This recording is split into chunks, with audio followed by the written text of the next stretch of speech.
Bonjour à tous. Aujourd'hui, je vous présente une de mes mouches favorites. Il s'agit de l'oreille de chevreuil. Comme son nom l'indique, j'utilise de l'oreille de chevreuil. Merci aux copains chasseurs. Du dubbing olive brun. Une soie de montage Vivus en taille 12-0. Et ici, un hameçon de la marque Enz en taille 16. Pour les rivières de ma région, je la monte volontiers en taille 16, 18 et 20. A l'inverse, des pays de l'Est, où je la monte volontiers en taille 12, voire même 10, notamment pour les rivières de Slovénie, où on a remarqué que c'était les mouches plutôt assez grandes qui étaient efficaces. Pour ce faire, je viens enrouler ma soie de montage autour de ma hampe, je coupe l'excédent de fil, je ramène ma soie de montage jusqu'à la courbure de l'hameçon, et je viens prélever quelques fibres pour faire les cercles. Pour les fibres des cercles, je prends plutôt les fibres qui sont sur la base de mon oreille, qui sont un poil plus longues et un poil plus épaisses.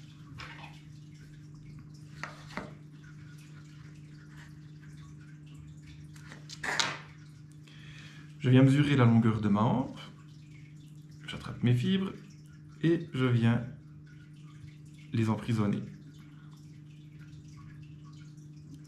Je ramène ma soie jusqu'à la courbure.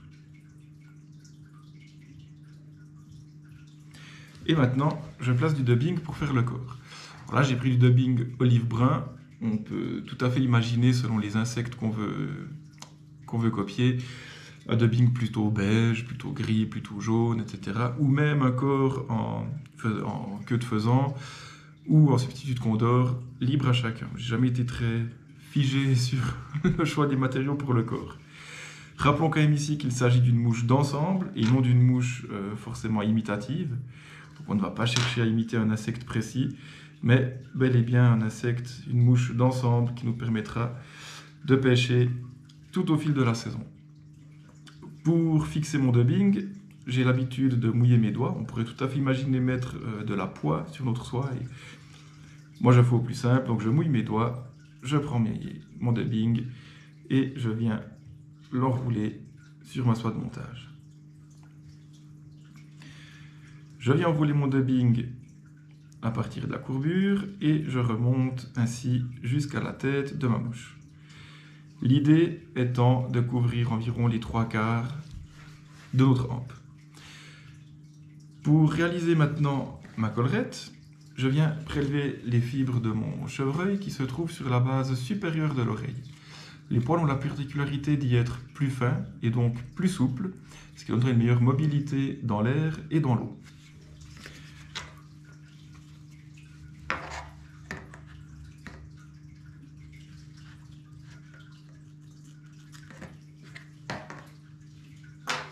Je dépose mes fibres sur ma table et pendant ce temps, je vais venir scinder ma soie de montage en deux.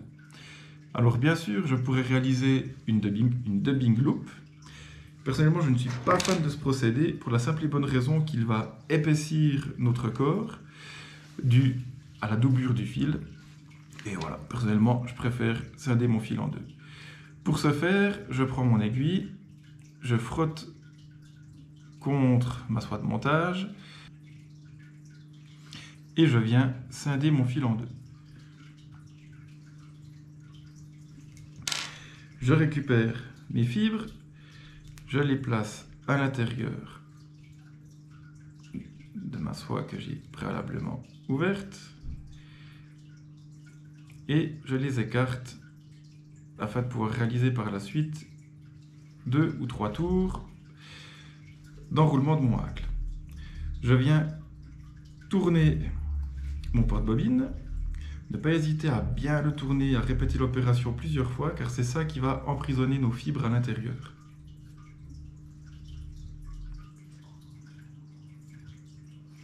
Une fois réalisé, on lâche notre fil et on rapproche notre main de notre hameçon en frottant contre notre fil, ce qui va vraiment twister et emprisonner nos fibres.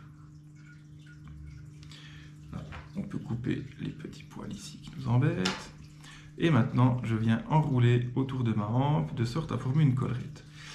À chaque demi-tour, je vais tirer mes fibres contre l'arrière, de sorte à ne pas les emprisonner dans ma soie de montage.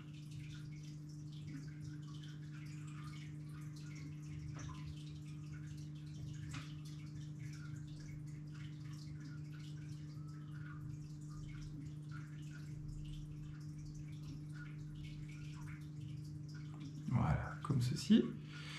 Maintenant, je vais former ma tête avec quelques tours. Et je passe à l'étape finale, celle du whip finish.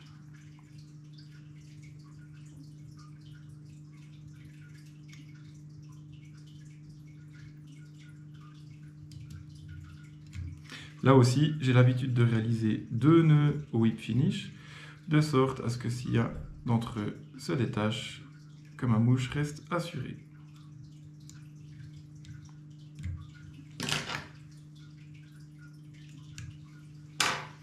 Et je coupe mon fil et ma mouche est terminée.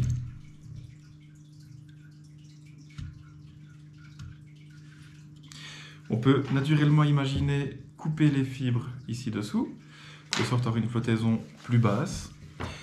Pour ça, j'ai toujours un petit couteau suisse dans mon gilet de pêche qui possède une paire de ciseaux et régulièrement je viens tailler, modifier mes mouches.